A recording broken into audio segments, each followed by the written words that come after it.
এবারই প্রথম দেখছি শুধু মোটরসাইকেল আটকানো হচ্ছে, কিন্তু মোটরসাইকেলের বাইরেও কিছু যানবাহন এমন আছে যেগুলো রোড পারমিট নেই, রুটে চলতে পারে না, যেমন নসিবন, তারপরে ট্রাক্টর, মহেন্দ্র, যেগুলো দিয়ে সাধারণত সড়কে দুর্ঘটনা বেশি ঘটে। আমরা চাচ্ছি এই অভিযানটা তারা সপ্তাহে একদিন বা মাসে একাধিক দিন পরিচালনা করলে এই অবৈধ গাড়িগুলি বন্ধ করা যাবে। কারণ সামনে জাতীয় নির্বাচন, এই অবৈধ গাড়িগুলি দিয়ে আবার নাশকতামূলক কিছু হতে পারে আমরা মনে করি।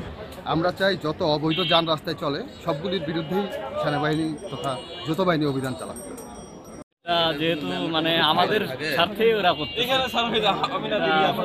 ভালো, সবকিছু কমপ্লিট আছে এবং কি দেখা গেছে আমার 32 সাল পর্যন্ত সবকিছু ওকে জরুরি যাওয়ার কারণ অনেক রাস্তাঘাটে দুর্ঘটনা হচ্ছে, সেক্ষেত্রে পরিচয় পাওয়া যাচ্ছে না।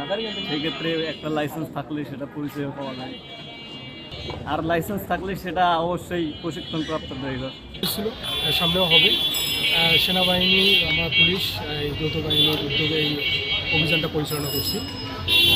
অবৈধ যানবাহন এবং আনরেজিস্টার্ড যে গাড়িগুলো, এগুলোর বিরুদ্ধে আমরা অ্যাকশন নিচ্ছি বা প্রসিকিউশন দিচ্ছি।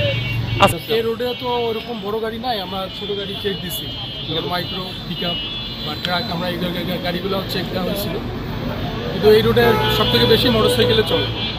অবশ্যই আমাদের অভিযান চলমান থাকবে। সেনাবাহিনীর সহায়তায় আমরা আমাদের অভিযান কার্যক্রম আমরা অব্যাহত রাখবো।